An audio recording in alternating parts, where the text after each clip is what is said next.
no final dos anos 40, o Mogiana montou um esquadrão, iluminou o estádio, fez tudo o que era de um grande clube de futebol.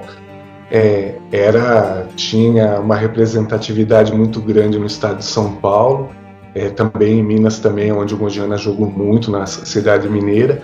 Só que depois, no começo dos anos 50, a ferrovia entrou em crise, salários atrasados, foi encampado pelo governo do estado a ferrovia, né? Então os funcionários não recebiam salário, e como o Mogiana ele pagava luvas, um ordenado e dava um emprego para os jogadores, ele teve que se desfazer dos seus melhores craques. Relegado à segunda divisão, ele ainda disputou em 1950 a Série A2 junto com a Ponte e outros times, Inter de Limeira, outros da região. Em 51 ele já estava sozinho representando Campinas, e em 52 culminou de que, na véspera de entrar para jogar em Valinhos contra o Clube Atlético Valinhense, tanto Mogiana quanto o Amparo desistiram do campeonato em virtude de crises, né, no Mogiana em razão de investimentos, que a diretoria cortou tudo, então o time se desfez e só disputou naquele ano a Taça Cidade de Campinas. Daí o que acabou acontecendo? O clube parou com o profissional, manteve o juvenil, manteve seu juvenil, que era famoso, o juvenil Mogianinha fez história em Campinas, foi 3 vezes campeão campineiro, né? E umas 8 vezes vice-campeão, assim, quase que seguidamente, quando o Guarani ou a Ponte ganhava o título, o Corinthians, campineiro, o Mogiana era o vice. Então o Mogiana teve uma esquadra bem representativa no juvenil. Só que eles tentaram. Em 1954, uma outra coisa muito interessante, o Mogiana fez fusão com o sindicato da Mogiana em Campinas, para tentar se reerguer.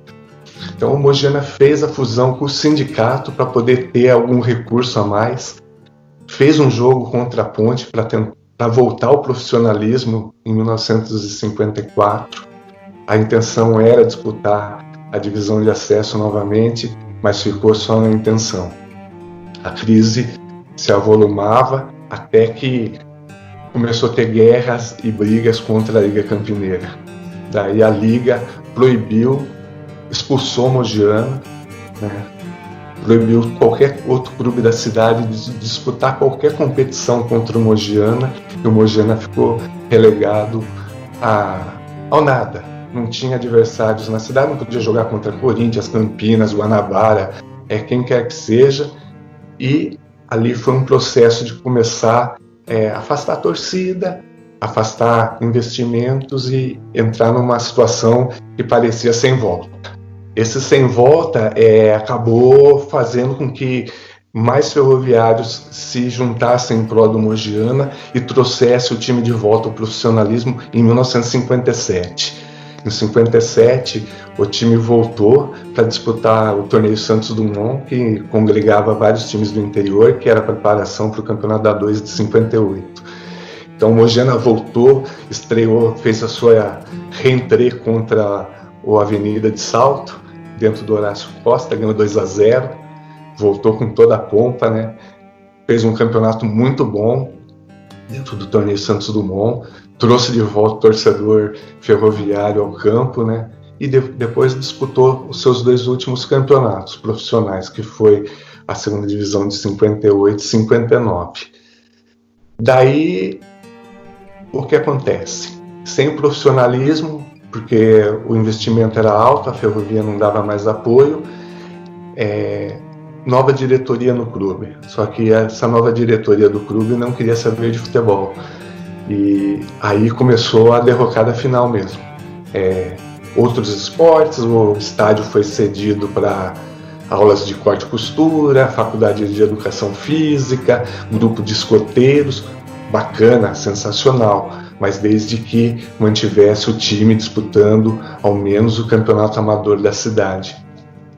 O Mogiana ficou parado no começo dos anos 60, disputava só o infantil, chegou até a ser vice-campeão de 1961 contra o Guarani, vice-campeão campineiro de futebol infantil. Depois, só em 1964, 65, o time voltou a disputar o campeonato amador da cidade, mas o Mogiana já não era mais o mesmo, né? Então já estava em decadência, já estava numa situação onde o futebol era só praticamente entretenimento e manter o nome do clube. Então o Mogiana foi de 1965 até 1969 disputando o campeonato da cidade, e o ano de 69 marcou daí a despedida, porque a superintendência da companhia pediu o seu estádio, pediu que devolvesse seu patrimônio, porque não tinha mais condição de manter.